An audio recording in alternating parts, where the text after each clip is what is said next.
Hey everyone, it's time for Module 3, Lecture 2, The Roaring Twenties. Got a new tie.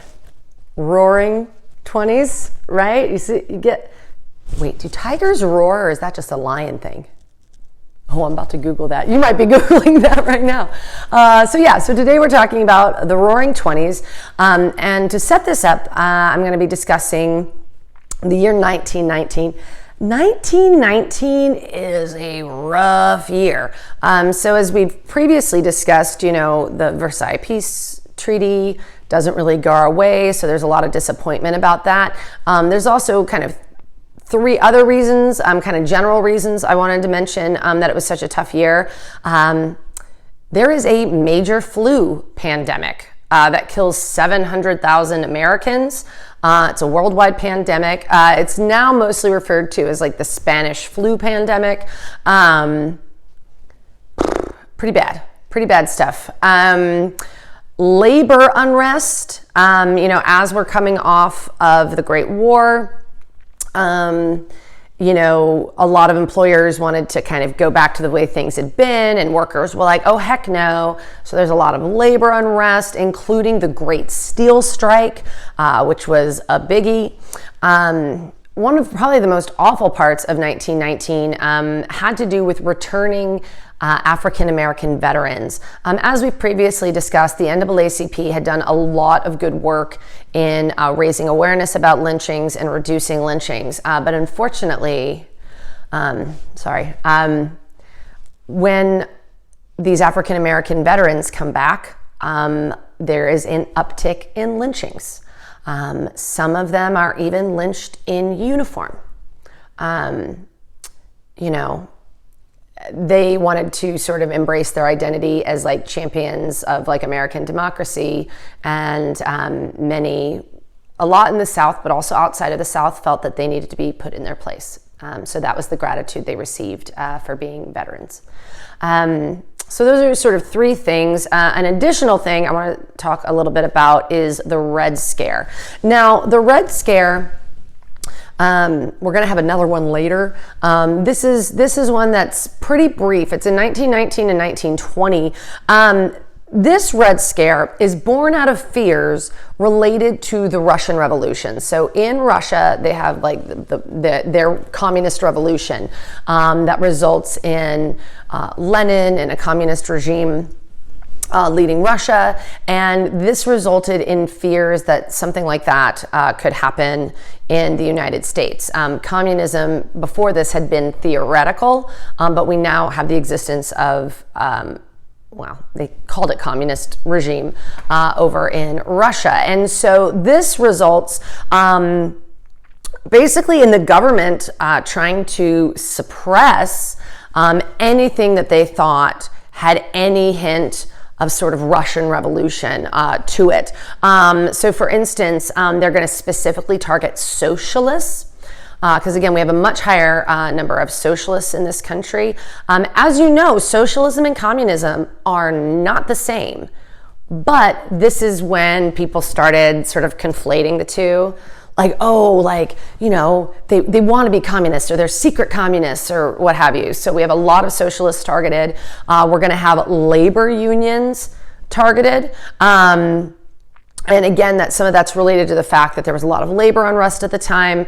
Over 5,000 people are arrested during the Red Scare. Many go to prison. If they were not yet American citizens, many are deported. So if you're an immigrant and they go, oh, you said something bad about the government, like, we're going to deport you. This really is about like suppressing opposing views. Our government really trying to say, oh, well, we're scared of you and your ideas, so we're going to force you out and put you in prison. The International Workers of the World, the IWW, basically disappears. As you recall, they were a much more radical union. Their leadership and their whole structure is going to fall apart. Politically, the Socialist Party had been gaining momentum, and they're just going to pretty much disappear. Again, as a result of the Red Scare and of this oppression.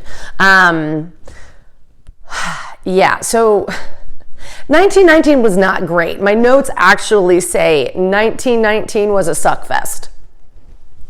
It was really bad.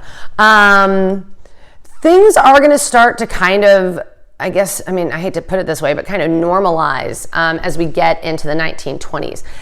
Economically, like the economy is really going to be driving like change in the economy. After the war ends, there's a bit of an economic dip. That's pretty normal, but it's not long before the economy is like cooking with gas. The years 1922 to 1929 have near constant economic growth and are considered some of the most prosperous years in American history. Okay. This is really going to have a lot to do with new industries. So a couple new industries that really led to a boom in our economy: electronics. Okay, we're going to have if you think about it, like look around the room that you're in. How much stuff is plugged into the wall or running on a battery that was plugged into the wall, right? Electronics are going to boom during this period. Chemicals. So much of our lives has a lot to do with chemicals, when you wash your hands, when you wash your hair, when you clean, right? So chemicals, there's going to be a big rise in the chemical industry, and aviation. As I mentioned, airplanes were part of World War I. We're going to see a lot of growth in the aviation industry during this time. So lots of exciting changes, lots of growth in the economy, lots of new products for people to buy. In 1929, so by the end of this decade, the United States produces 40% of all of the world's manufactured goods. That is astounding. That means 4 out of every 10 things made in the world are made in the United States. Okay, so we are selling goods then all over the world, right? Like that's why this is such a period of economic growth, right? We have all these growing industries and we have all these exports, things that we're creating and selling all over the world. Now, I mentioned electronics, chemicals, aviation, all really important to this economic boom. But it was actually the automobile industry that was really driving the economy. Bad joke. Automobile industry driving the economy. So here's the thing. Automobile industry just is experiencing unprecedented growth in this period. So a couple kind of facts about that growth. Automobile production triples in the 1920s. Automobile production triples in the 1920s. By the end of this decade, 85% of the world's automobiles are being made in the United States. I wish those numbers, I wish we were even in the ballpark of those numbers today. But again, at this point, 85% of the world's automobiles are made in the United States. And last but certainly not least, by the end of this decade, half of all American families own an automobile. Now that's not half of all Americans. That's like, half of all kind of family units own a car, which again, really big uptick. And it's going to make sense. We're going to talk about how things are much better for workers in the 1920s. So yeah, people could afford things like cars.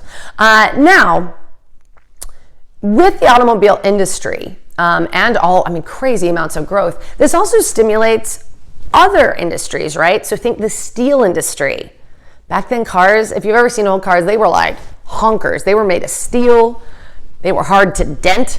So steel industry, rubber, right? Think of all the things on cars that have rubber, like tires. The rubber industry, the oil industry, and even things like gas stations. You have gas stations popping up all over the place, road construction. So the automobile industry doesn't just create a lot of jobs on its own. All these other fields are also going to see a lot of growth as a result. So again, lots going on in our economy.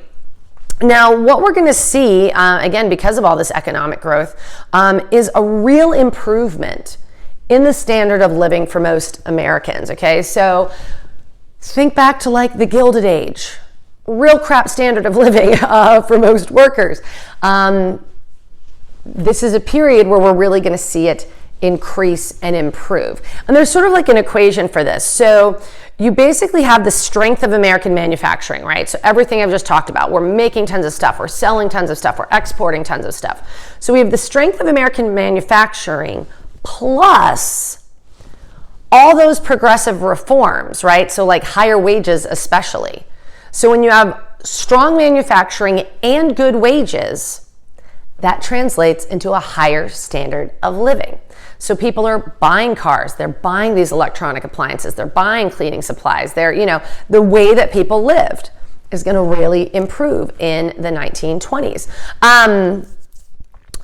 What's sort of weird though is that the wealth gap is actually going to get worse. Remember we talked about how in the Gilded Age we see this growing gap between like the rich and the poor.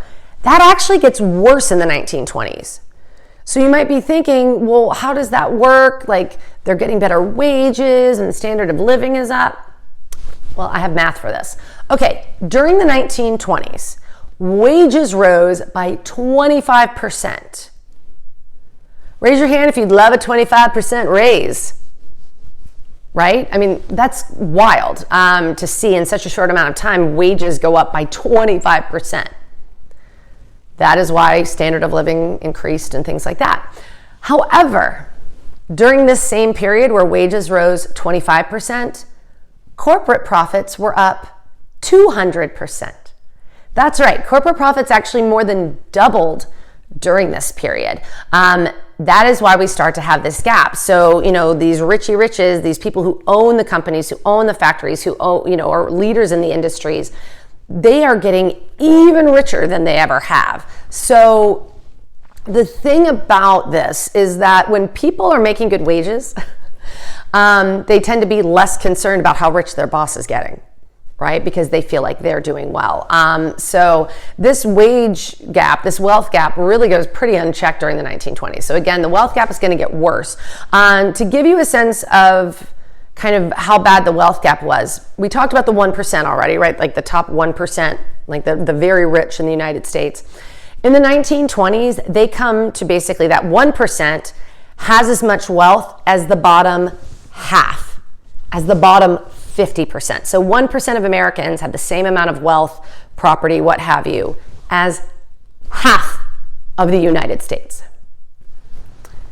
If you're wondering how that compares to today, it's actually about the same. In fact, it's actually starting to get worse now. But this is when that starts. So the top 1% owns as much as half of the United States.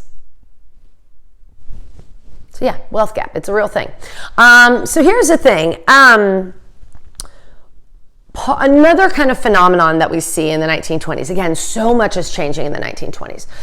We are going to start to see a real transformation taking place, and that is the rise of professions, okay? Often referred to as like white collar jobs, okay? So there's a real rise in the 1920s in professions in white collar work, and I'll explain what that means in a second. When we talk about professions, these are things like working in banking or finance, teaching, working in sales. Imagine a job you have to put a nice white collared shirt on for, right? Imagine a job where you have to go like dressed up. That is white collar work. That's actually where the name comes from. If you have a job where you have to wear a nice white shirt, like me right now, that's white collar work.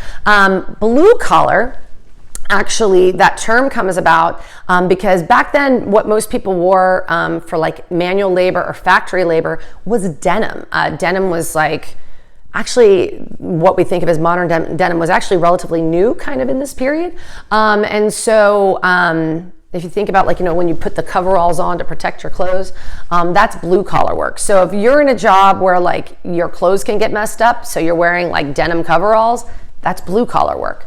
White collar work is something, again, finance, sales, teaching, clerical work, all of those fields are really expanding. So manufacturing is still where it's at, but we are seeing a real growth in white collar professions. And we'll talk more about that. That rise is going to continue as we go throughout the semester. Now, as we kind of mentioned at the top of this lecture, the Red Scare really hurts labor unions, really hurts the Socialist Party. And another thing that is really going to hurt unions is welfare capitalism. Welfare capitalism. Well, what is that? It shouldn't come really as any surprise that corporations hated unions, right? Remember the good old days where we could pay kids nothing to work in a mine and in the mills? They can't do that anymore. And unions had, as we've discussed, because of the progressive movement and because of the war, had really grown in power, and a lot of things had been achieved for workers. But corporations still hate unions. And so welfare capitalism is essentially where corporations, where businesses started offering their employees benefits to lure them away from their unions. So companies started offering things that up to this point unions had provided. So if you're not familiar with how unions work, you pay dues. So you're in a union, you pay dues to be a part of that union, and those dues translate into bargaining rights, and often other things like health insurance, pensions for retirement, workmen's compensation, all kinds of things. So these had been union benefits. Well, now companies are going to start offering them. Okay, so if you're a worker and you're like, well, my job is offering me health benefits and vacation days and retirement benefits, so why should I pay dues to be in this union when I can just get this as part of my job? This, by the way, really, really weakens unions, and that was the purpose. The purpose of welfare capitalism was to lure workers away from their unions. And this, by the way, is why, to this day, in the United States, healthcare is tied to your job. If you're not aware of that, that is not a thing like anywhere else in the world. Our system is quite odd in that way. So this is why your healthcare benefits in the United States are generally tied to your job, because of welfare capitalism in the 1920s. Unfortunately, if you've been working for a while like I have, or older, what we've really seen is we don't really have unions anymore, and corporations want to keep having good profit margins for the stockholders. So what we've seen is workers increasingly losing benefits. And there's no unions there to help or to support workers. So, things to think about. So that's welfare capitalism. Now I kind of, we've talked a lot about sort of the economy at this point. Now I want to talk about cultural change. There's a lot of cultural change that's going to take place in the 1920s. One of the biggest is that really for the first time, most Americans are going to have free time. Yeah, that's right, free time. Think about it. People are not working as much, right? There's more, again, the 8-hour day is becoming more normal. The 5-day-a-week work week is becoming more normal. And people have money, right? They're making good enough wages. So, you have time off from work and you have money. Bet you're going to go out and do something fun. Leisure activities have their roots back in the Gilded Age, but this is really the first generation that can kind of enjoy them en masse. So what are the kind of leisure activities that they were getting into in the 1920s? Again, this first generation to really get to enjoy that. Probably the most notable are amusement parks. If you've ever heard of Coney Island or Atlantic City back in the day, people are I want to pay money to go on a roller coaster and be vaguely terrified. I want to go to a carnival. I want to play games. I want to have fun. So amusement parks, again, it's right in the name. People want to be amused, and they're going to pay their hard-earned money to get that amusement. Movies. This is where we have the rise of sort of going to the movies as a typical activity. I love going to the movies. It's one of my favorite things to do. And this is when that becomes really common. Going out to dinner. People certainly ate out in the cities, but it was more like cafeteria style, like lunchtime grub. This is when the idea of like going out to dinner, like putting on cute clothes, going out to dinner, spending a little extra money becomes like a thing. In fact, the term dinner and dancing, people love to go out to dinner and then go out to dance halls. Not too dissimilar from, going to the club today. People would go and it's a room, it's dark, there's a band. People are like, back then doing the Charleston, little jitterbug. People like to have fun. People like to go out dancing. This is also when we see the rise of professional sports. Okay, the most popular at this time are baseball and boxing. But think about it. What are professional sports? We pay money to watch adult people like hit balls and punch each other. I say this, I really enjoy sports, so I say that with love. But yeah, this is when that starts. This is when you can make a living because you can throw a ball really far, which is, it's certainly interesting. Probably one of the most famous cultural changes that's going to take place in the 1920s is prohibition. Now, we talked about temperance progressives a couple lectures back, and again, they were the ones who were like, we are going to solve all of society's problems by getting rid of alcohol. And there's some data there. There's some truth in that. And prohibition was something that really started at the local and state level. So if you've ever heard of dry counties, these are actually kind of common where I'm from back in Kentucky. A lot of the counties actually where they had bourbon distilleries were dry. Again, the idea was like, a dry county is basically where you can't buy alcohol there. You'd have to drive a couple counties over. So that actually starts off at the local level. You'd have dry counties, and then you start to have states adopting prohibition laws. And eventually this makes its way to a national amendment. The 18th Amendment introduces prohibition. Now, I'm going to make a long story short because it's a long and not terribly interesting story. But when the 18th Amendment passed, it was supposed to only ban hard liquor. Okay, so the hard stuff. So not wine, not ciders, not beer. It's supposed to be like the hard stuff. But unfortunately for some, when this went into implementation, it actually came to ban the following: the production, distribution, and sale of all alcoholic beverages. So talk about not getting what you paid for, right? So the 18th Amendment was supposed to ban hard liquor, but when it's put into practice, it actually bans the production, distribution, and sale of all alcohol. People were not happy about this. People were like, this was not what I supported. But here's the thing. Please notice what's missing from that. It doesn't say you can't drink it. You can't produce it, distribute it, or sell it, but it doesn't actually make drinking it illegal. Here's the thing. Prohibition is a massive failure. Just massive failure. And I'm going to give you a couple. I'm going to give you 4 of the reasons that it's a total mess. This, in many ways, makes things worse. So, I'm going to wet my whistle before I start talking about prohibition. Okay, issue number 1. Alcohol, which has now been banned essentially, becomes easier to get.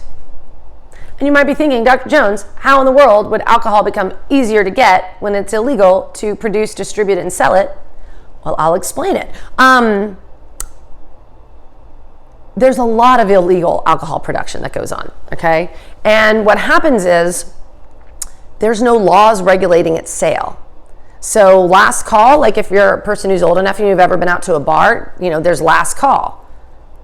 Not when there's prohibition, because you're not supposed to be selling it anyway. So you can get alcohol pretty much anytime you want.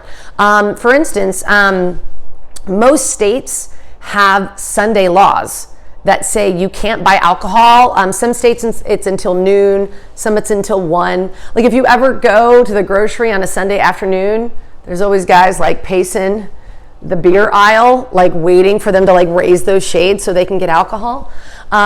By the way, the root of that is they wanted people to be in church and not buying alcohol on Sunday mornings. So that's why you can't buy alcohol until usually the afternoon on Sundays.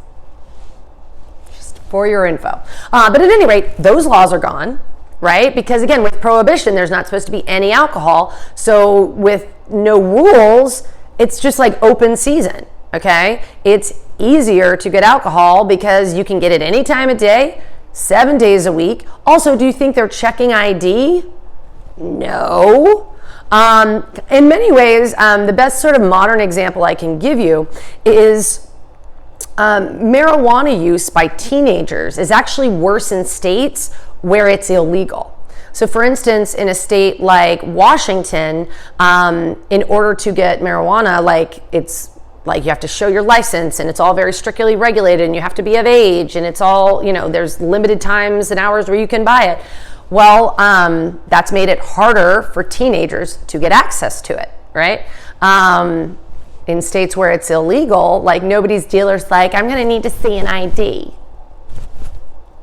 So, number one, it's actually easier to get alcohol because there's no rules anymore that are being enforced, right? Like if you know a guy who's got it, you can get it. The second problem is quality control. Lots of alcohol poisonings, lots of things being sold saying that they're alcohol, but they're not. This also has to do with, if you look at alcohol today, if you look at a bottle, it gives you like the percentage, right, of like how strong it is, right? So like if you get a White Claw, like, you know, there's not like a ton of alcohol in it. Whereas if you buy Fireball, make good choices. Okay, so here's the thing. What if like you thought you were drinking something that was like White Claw, but then the next time that you buy it, it's more like Fireball levels of alcohol? Again, lots of alcohol poisoning because nothing's being regulated. Nothing has to sort of meet any sort of government standards under the Pure Food and Drug Act because you're not supposed to be selling it or producing it or what have you. The third thing, we're actually going to see a rise in organized crime. Now, it's interesting, the rise in organized crime actually isn't so much about the production of alcohol. The production of alcohol is pretty chill. You know, a lot of, and again, I say this coming from Kentucky, a lot of people who had been producing alcohol legally just started going out in the woods and producing it illegally. You know, or things like bathtub gin.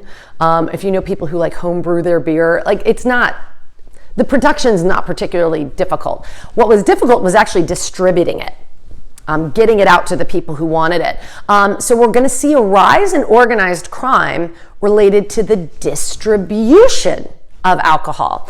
This is actually going to be when we start to have the beginning of like cars, like kind of hot rods, and like cars that are sort of jerry-rigged to like maximize their speed because all of these booze runners, these bootleggers wanted to like, had to get away from the cops. They would have like compartments under seats where they'd hide booze, things like that. So again, we actually have a rise in organized crime related to the distribution of alcohol. And last but certainly least, many people felt like there was a great deal of moral decay that resulted from prohibition. If you've ever heard of like speakeasies, a lot of underground bars and clubs popped up. You know, and they were called speakeasies because they were a secret. So you had to speak easy. People partied like it. Well, to reference a great Prince song, they partied like it was 1999. If you managed to find a club and you could get in, you were drinking and dancing the night away because you never knew when the cops were going to show up. You never knew when that club was going to get busted. You know, so lots of like pretty hardcore partying and even drug use going on in kind of as a result of prohibition. Again, once you take away sort of legal regulation, you know, last calls, being of age. Again, there's also like respectability. Like if you're drinking out in public, in a public place where everybody can see you, you're going to behave differently than in like an underground club, right? Where like everybody's drunk and like dancing and being crazy. So again, wild behavior really comes up. So those are 4 reasons, and there are more. Those are just fun ones. Prohibition's a total train wreck. And we'll talk about when prohibition ends in like 2 lectures. We're going to talk about that in the New Deal. But this is around this whole time, but people certainly kept the party going. Now, another group, or a group that's going to really experience a lot of cultural change are women. We spoke in the Progressive Era about the rise of the women's movement and how they were able to achieve the 19th Amendment. So in 1920, women have the right to vote, which is very exciting. So they've achieved that because of the economy. Women are getting greater economic opportunity. Obviously, unequal wages and opportunities are still a major issue, but things are much better. Women are working in sales, they're working in clerical positions, they're teaching. Like, there's all kinds of jobs now that women are making really good money at. So that's been improved. And also, if you remember birth control, the victory in birth control is actually kind of comes in an interesting way. When we were sending troops abroad for the Great War, people were like obsessed with this idea that they were going to go to Europe and get STDs from European prostitutes. So there are these massive like birth control campaigns, like basically all this information about sexual health and like how to like avoid getting venereal disease and how to avoid getting someone pregnant. So it actually worked to like normalize birth control. So yeah. So that's not, and that varies from state to state. Some states it was more difficult for women, but in general, lots of progress made on that front. So here's the thing.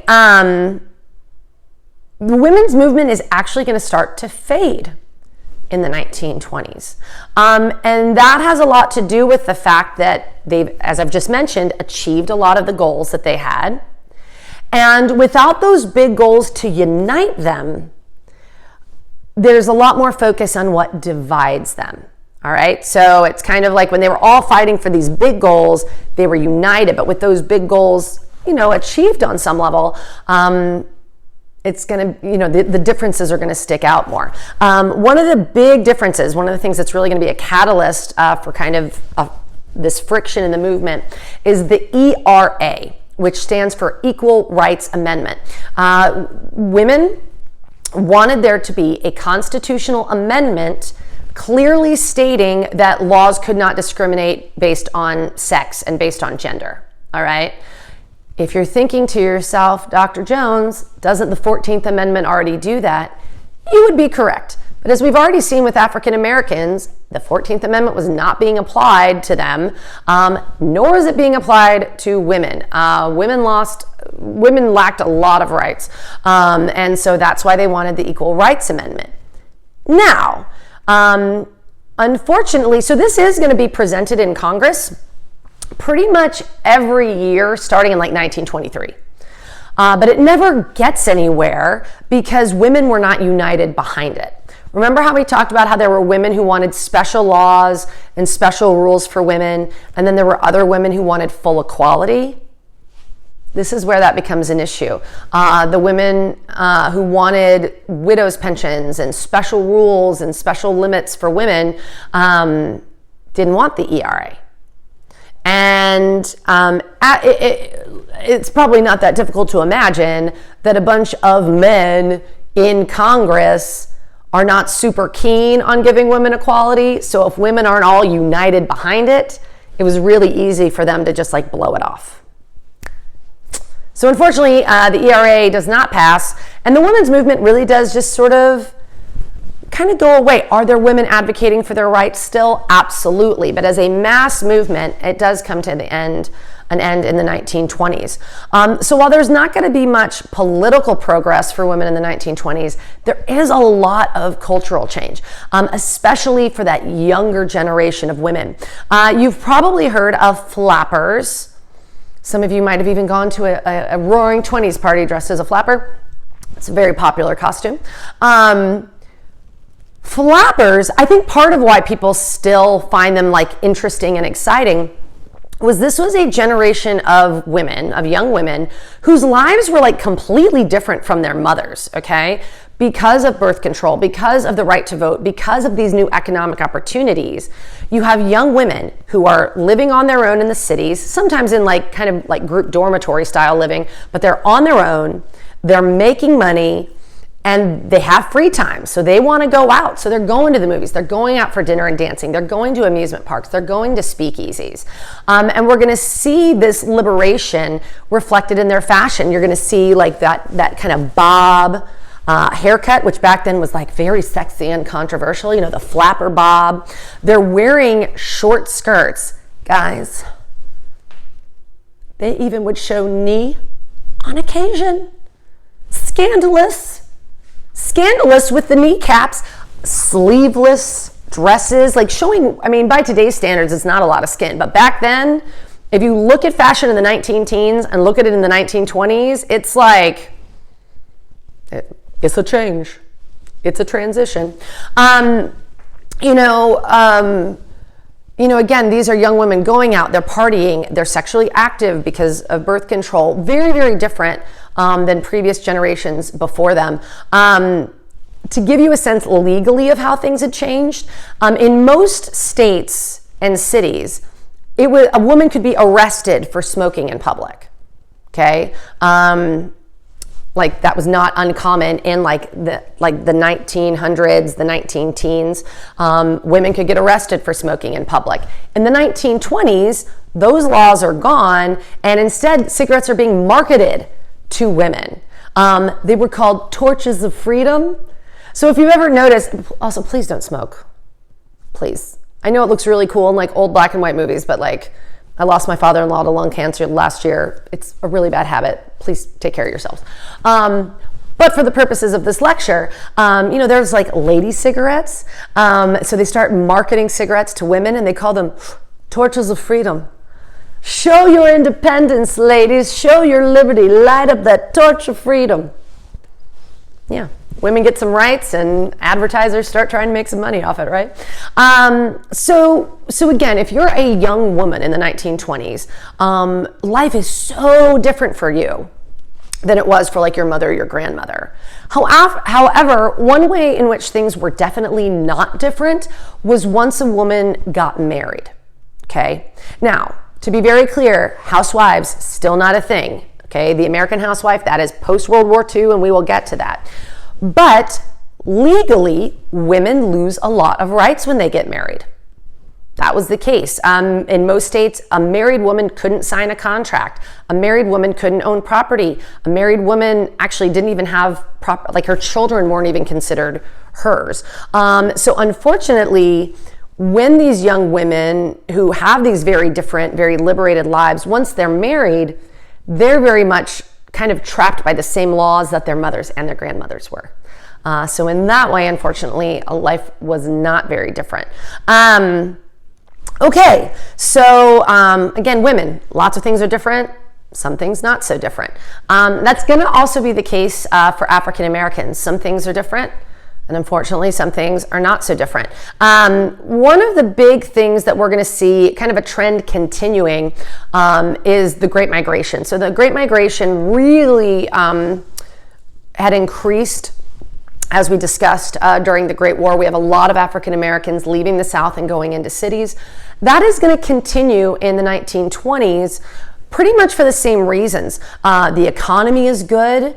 Workers are needed, so they're able to get their foot in the door to different jobs than they had before. And we're also going to see that there are still strict limitations on immigrants. So immigrants weren't really coming over during the war because war.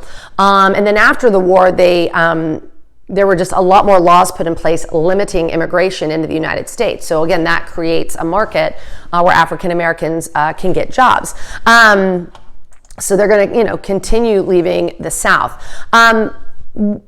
We've already discussed some of the things that were unfortunate. There's still segregation. There's still lots of problems that they had to deal with, obviously. But one thing that was really positive about getting them out of the South and into cities where they were kind of together and they had political rights. Keep in mind now, African American women also have political rights now. So we're going to start to see a lot of political activity, a lot of engagement. Again, this idea of civil rights, the NAACP and others are very, very active. So there's a lot of energy and agitation for more rights happening in the cities. There's also the growth of this idea called the New Negro. And the New Negro was this sort of movement in the African American community to try to get rid of stereotypes about African Americans, and to try to sort of create an image of African Americans that was more reflective of their experience. They really wanted to sort of chart their own path in terms of what it meant to be an African American at this time. Again, this is very much coming out of like the Black urban community. And the most famous example of this is the Harlem Renaissance. The Harlem Renaissance, again, is just one example. This is happening in cities all over the country. But in New York specifically, in Harlem, which was a neighborhood where a lot of African Americans lived, you have poets and novelists and journalists and musicians and people in theater. You had all these creative types and all these political and activist types like living and working in these communities and creating a lot of really important work and really important art rooted in the African American experience. Some really important works coming out at that time. Unfortunately, racial violence continues, again, in the South and outside of the South. The most famous example is the Tulsa Race Massacre. In Tulsa, basically, to make a long story short, this is in 1921. And this all got started, an African American, a young man, was falsely accused of rape, and there were fears that he was going to be lynched. So some Black veterans came out and tried to keep that from happening. And unfortunately, this resulted in just a massive riot on the part of racist whites. These whites destroyed 35 city blocks. Destroyed. At one point, they're using private airplanes to drop fire bombs on this area. Killed an estimated 150 to 300 people. It's very difficult to get accurate numbers, but those are the ones from some recent commissions and research. Talk about looting and rioting. $33 million in property damage were caused by these white rioters. If you're not aware of this, this community in Tulsa was the wealthiest African American community in the United States at this time. This area where they lived was called Black Wall Street because there was so much growing affluence and success there for African Americans. It's all destroyed. It's all destroyed. And unfortunately, what this really reinforced, which is something that at this point has been going on, ever since the Civil War, is this idea that when African Americans achieve success, there are whites who want to put them in their place. This community never recovered from this. Those who survived went elsewhere because obviously this was not a safe environment, and unfortunately it was hard to find safe environments. So again, the 1920s, we have still that threat of violence, really, no matter where they went, but they did persevere. Again, more political engagement, more activism, the Harlem Renaissance, all these very important things happening. So sort of to transition into the last topic for this lecture, politics. What are politics like in the 1920s? Well, in general, what we're going to see is a transition back to a very kind of conservative, hands-off the economy, kind of Republican-dominated political culture. So this political culture is going to feel very similar kind of to the Gilded Age, where the idea was the economy's fine, just leave it alone. And you know, that's just going to be kind of the vibe for a little while. So as we discussed, the last president we discussed was Wilson. Wilson serves his 2 terms. And then we are going to have the next president is Warren Harding. Warren Harding, when he ran for the presidency, actually campaigned on what he called a return to normalcy. And when he talked about a return to normalcy, he was basically saying like before the progressive movement. Right before all of these changes took place. So, kind of going back to a time that he and others considered to be better, right? Less government regulation, less oversight, less protections for workers, things like that. So, Warren G. Harding, he was not very concerned about being like presidential. He was very crass, didn't really care about playing by the rules. Probably what is his greatest historical distinction is he is considered one of the worst presidents in U.S. history. Like if right now, if you were to Google like worst presidents in U.S. history, he is either at the top of the list or like usually top 3. And the reason for this is instead of filling his government with experts in their fields or people with experience, he tended to give political positions to his friends. This is something called cronyism. And basically he had a lot of friends in government and they enriched themselves off the government. There's a lot of scandal and corruption associated with Warren Harding's presidency. And here's the thing though, he was really popular. Warren Harding during his presidency was very popular. However, so again, he wins the 1920 election, just as a point of reference. But he is going to die. He actually dies very suddenly in 1923 in a hotel room in San Francisco.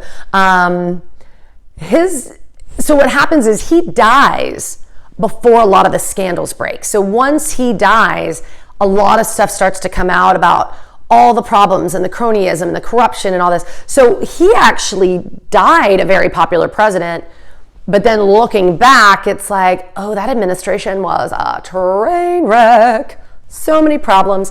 And in fact, there's actually a lot of controversy and rumor surrounding Harding's death. His wife refused an autopsy. His body was embalmed very quickly. There's been all kinds of rumors of like, who was he actually with in the hotel room? What actually killed him? All kinds of rumors around his death. Now, Coolidge, a man named Calvin Coolidge, is Harding's successor. So he obviously becomes president. He was the vice president, becomes president because Harding had died. And Coolidge, I'm pleased to tell you, was generally known for being a man of integrity, for being a person of honesty. Those are certainly qualities I really value. So it's kind of interesting, like he's so different, from Harding, even though he was the vice president. So I appreciate that. Integrity, honesty, always good things. Coolidge, even though he's quite different from Harding, maybe as a person, is going to kind of, though, be in the same vein, kind of on the same page in terms of politics. He believed in the government staying out of the economy, that the government, should just leave things be and things will be fine. And the American people agreed with him. This really has to do with the fact that when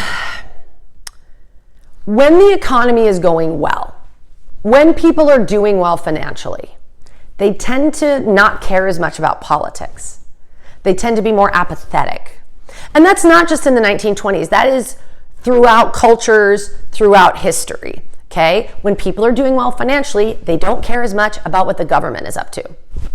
Okay? Everyone's off like doing the Charleston, drinking illegal booze, and it's like, hey, I just got a raise. I don't care what the government's doing. Right? So again, under Harding, under Coolidge, and under the next president, Herbert Hoover, it's a very hands off the economy vibe. And the people are on board, again, because the economy is going well. Now, last thing, we're going to wrap up with Herbert Hoover. When Herbert Hoover ran for the presidency, you know, he definitely was campaigning on keeping the the prosperity going, keeping the economic growth going. And one thing that he said that really stuck out to me was that he said, we could be the generation to eliminate poverty. Can you imagine? Like, that is how well things were going economically. That, you know, this Republican candidate, again, very hands off the economy as a rule, but genuinely believed like there was so much prosperity, like America could eliminate poverty. When Hoover's elected in 1928, I mean, he certainly appeared like the ideal candidate to like keep the party going, keep the prosperity going. Unfortunately, dark days are coming, and Hoover is going to prove to be ill-equipped to deal with a country in the throes of an economic crisis. More on that when we talk about the Great Depression next time.